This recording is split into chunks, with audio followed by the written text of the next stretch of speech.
Welcome to all my viewers. Hope so आप सब ठीक होंगे।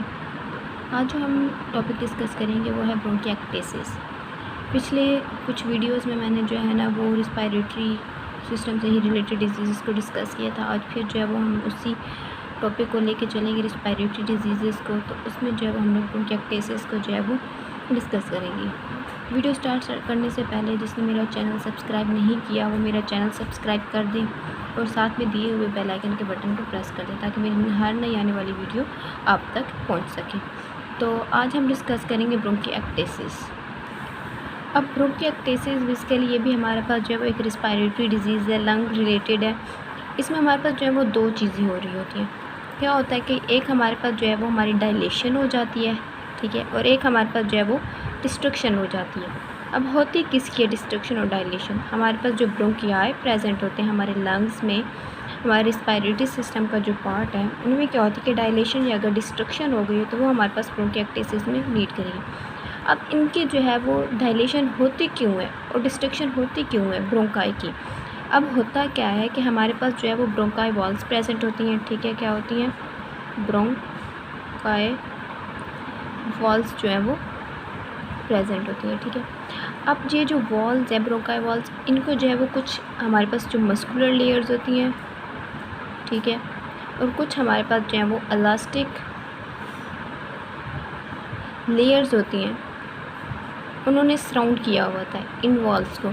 अब होता क्या है कि जब इन लेयर्स में जो है वो डिस्ट्रक्शन होती है तो क्या होता है कि हमारे पास जो है वो ब्रोंकाई की डायलेशन हो जाती है या हमारे पास जो है वो डिस्ट्रक्शन हो जाती है। अब जब ये कंडीशन होती है तो क्या होता है कि हमारे पास एबनॉर्मल तौर पे हमारी जो प्लूरा है, ठीक है, वहाँ पे फ्लूइड एक्यूमुलेट होने लग जाता है, सिक्रीशन बहुत ज़्यादा हो जाती है। तो प्लूरा में क्या होता है, क्योंकि ये वॉल्स जो है ये प्लूरा को भी सराउंड कर रही होती है, इनकी डिस्ट्रक्शन में प्लूरा में जो है वो कोई ना कोई चेंजेस आई, ठीक है। तो हमारे पास क्या होता है कि प्लूरा में हमारे पास क्या होती है कि सिक्रीशंस जो हैं वो क्या हो जाती हैं, ज़्यादा हो जाती हैं। तो वहाँ पे अबनॉर्मली तौर पे हमारे पास क्या होता है कि फ्लूइड एक्यूमुलेट होने लग जाता है। क्या हो जाता है? फ्लूइड एक्यूमुलेट होने लग जाता है। अब क्या होता है कि ये फ्लूइड एक्यूमुलेशन हमारे पास क्या है कि हमारे पास इन्फेक्शन की तरफ लेके जाती है। क्या होता है कि फिर हमारे इन्फेक्शन हो जाते हैं हमारे लंग्स में। तो इस तरह से ये हमारे पास क्या है कि ये कंडीशन फिर हमारे पास ब्रोंकिएक्टेसिस में लेके जाती है।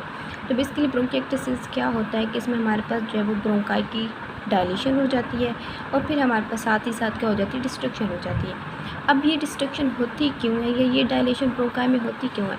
इसी वजह से कि हमारी जो प्लूरा है, ठीक है, या हमारी जो ब्रोंकाई वॉल्स है, ठीक है, उनको हमारे पास कुछ लेयर्स ने जो है सराउंड किया होता है। मस्कुलर कुछ लेयर्स होती हैं, कुछ इलास्टिक लेयर्स होती हैं। अब जब इनमें जो है वो डिस्ट्रक्शन आती है मस्कुलर और इलास्टिक लेयर में, तो क्या होता है कि हमारे पास जो प्लूरा है वहाँ पे एबनॉर्मली सिक्रीशन स्टार्ट होने लग जाती है, फ्लूइड वगैरह, ठीक है। तो वो फ्लूइड एक्यूमुलेट कर जाता है एबनॉर्मली तौर पे, तो वो इन्फेक्शन काज करता है। तो इस वजह से हमारे पास जो कंडीशन होती है वो क्या होती है, ब्रोंकिएक्टेसिस होती है। अब हमारे पास बेसिकली एक चीज़ है कि ये जो टीबी के पेशेंट्स होते हैं, ठीक है, जो हमारे पास ट्यूबरक्लोसिस जिसको हम कहते हैं, उनमें ये होने के चांसेस ज़्यादा होते हैं, क्योंकि हमें पता है जो है वो टीबी भी एक लंग्स की कंडीशन है, उसमें भी हमारे पास इन्फेक्शन हो जाता है, कफिंग वगैरह होती है। तो सेम ये भी जो है ब्रोंकिएक्टेसिस वो टीबी की वजह से हो रहा होता है। अब हम जो है ना इसकी ईटियोलॉजी देखते हैं कि ये जो ब्रोंकिएक्टेसिस है ये किस वजह से हो रहा है, तो इसका कोर्स ऑफ डिजीज़ क्या है। तो बेसिकली अगर इनमें ईटियोलॉजी देखिए, अडल्ट में सेपरेट है, चिल्ड्रंस में सेपरेट है, और कुछ हमारे पास जो कंजेनिटल भी हो रहे होते हैं। अब जो अडल्ट और चिल्ड्रन में है ये हमारे पास एक्वायर्ड है, मतलब कोई ना कोई हमारे पास अंडरलाइंग डिजीज़ है, उसकी वजह से हमारे पास क्या है कि ब्रोंकिएक्टेसिस हो रहा है। तो अब अडल्ट्स में देखें तो हमारे पास जिन पेशेंट्स में जो है वो क्रोनिक पल्मोनरी टीबी है, मतलब जिनको टीबी जो है वो क्रोनिक स्टेज पे है, तो उनमें जो है वो ब्रोंकिएक्टेसिस होने के चांसेस बहुत ज़्यादा होते हैं। सेकंड कंडीशन हमारे पास है लंग एब्सेस। लंग एक्सेस मतलब कि इसमें हमारे पास जो है लंग्स में हमारे पास कैविटी बन जाती है, ठीक है।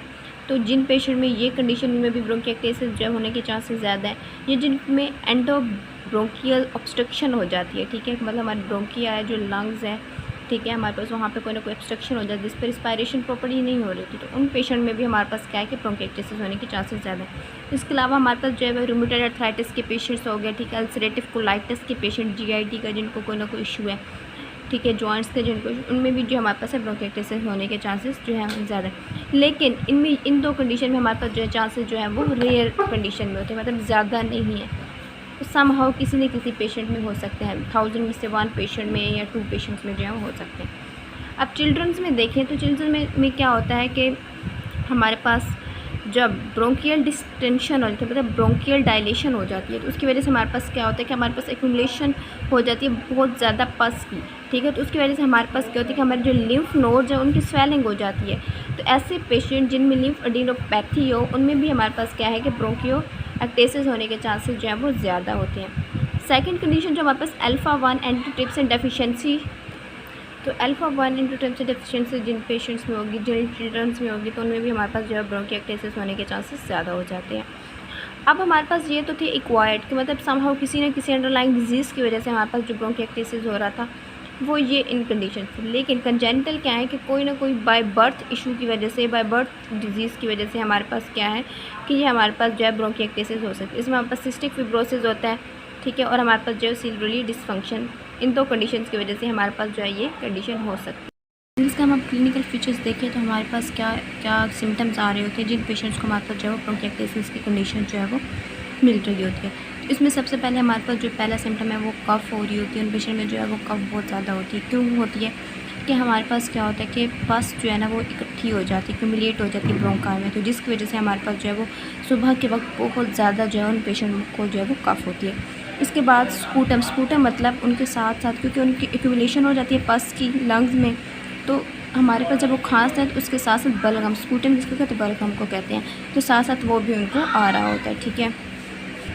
इसके अलावा जो हमारे पास जो हीमोपेटिसिस होती है, हीमोपेटिसिस क्या होता है कि जब वो खांसते हैं, ठीक है, तो उनके साथ साथ खून भी आता है उनको, ठीक है। जब खांसते हैं बलगम आता है तो जो है वो खून साथ आता है। इसके अलावा उनको जो है वो बुखार हो जाता है, फीवर हो जाता है। इसके अलावा वेट लॉस जो है वो एनोरेक्सिया, भूख ना लगना, ठीक है। और उसके बाद जो है वो क्लबिंग ऑफ फिंगर्स, मतलब जो नेल्स हैं वो, ठीक है, वहाँ पे जो है वो एक फिंगर्स गैप जो है ना वो नहीं आता जब मतलब हम एक्सटेंशन करें, ठीक है, अपने अपने डिस्टेंट ऑफ इंजल जॉइंट की दोनों हैंड्स की, ठीक है, फिंगर्स की, तो वहाँ पे हमारे पास जो एक विंडो बन रही होती है, ठीक है, तो वो उन लोगों में जो है ना वो नहीं हो रही होती, तो वो क्लबिंग ऑफ फिंगर्स हो जाती है, ठीक है।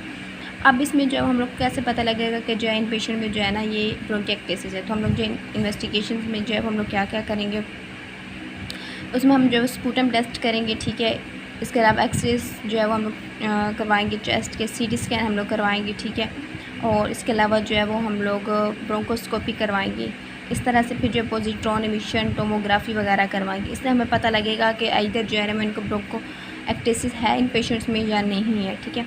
अब हमारे बेसिकली क्या होता है, CT स्कैन हम लोग करवाते हैं तो हमें क्या मिल रहा होता है कि हमारी जो ब्रोंकाई है वो तो डायलेट हमें मिली होती है, उसके साथ साथ हमारी जो वॉल है उसकी जो है थिकनिंग भी हमें मिल रही होती है, ठीक है। इसके अलावा हमारे पास क्या होता है कि जो वहाँ पे ये जो डायलेटेड ब्रोंकाई और वॉल थिकनिंग है वो हमें पैरेलल रेस में दिखा रही होती है, ठीक है, पैरेलल में। और इसके अलावा वहाँ पे क्योंकि हमारे पास जो है हमने बात की कि जो एयरवेज है वहाँ पे शेडोज़ बन जाते हैं, वो हमें जो है वो क्रॉस सेक्शनल वे में दिखा रहे होते हैं, ठीक है। तो इसी तरह से बाकी भी अब मैनेजमेंट जो है वो हम लोग इसकी किस तरह से करेंगे, ठीक है। तो मैनेजमेंट हम सबसे पहले जो है पोस्टरल ड्रेनेज करवा देंगे, ठीक है। पोस्टरल जो है वो ड्रेनेज करवाएंगे, इसमें जो है पोस्टरल ड्रेनेज करवा देंगे, ठीक है। जो है हम पोस्टरल ड्रेनेज इस वजह से करवाएंगे क्योंकि हमारे पास जो पस की एक्यूमुलेशन हो जाती है, ठीक है, पस एक्यूमुलेट हो जाता है, फ्लूइड एक्यूमुलेट होता है, जिसकी वजह से हमें जो है वो सांस लेने में जो है ना कोई प्रॉब्लम हो रही होती है। इस वजह से जो है हमारे पास जो फ्लूइड है उसको जो है हम लोग ड्रेन आउट कर देंगे हमारे लंग्स से। इसके अलावा जो है एंटीबायोटिक्स देंगे, ऐसी ये ड्रग्स देंगे जो हमारे पास कोई भी बैक्टीरिया वगैरह जो है वो ग्रो कर गया है तो उसकी वजह से इन्फेक्शन के चांसेस खत्म करने के लिए जो है वो हम लोग एंटीबायोटिक्स देंगे। इसके अलावा जो है वो हम लोग ब्रोंकोडायलेटर्स देंगे, ठीक है, ताकि जो है वो हमारे पास जो है सही से जो हमारे लंग्स हैं वो वर्क कर सके। तो ये हमारे बेसिकली थी मैनेजमेंट हमारे पास ब्रोंकियोएक्टेसिस की। तो इस तरह से जो हम पेशेंट को जो है वो ट्रीट कर सकेंगे।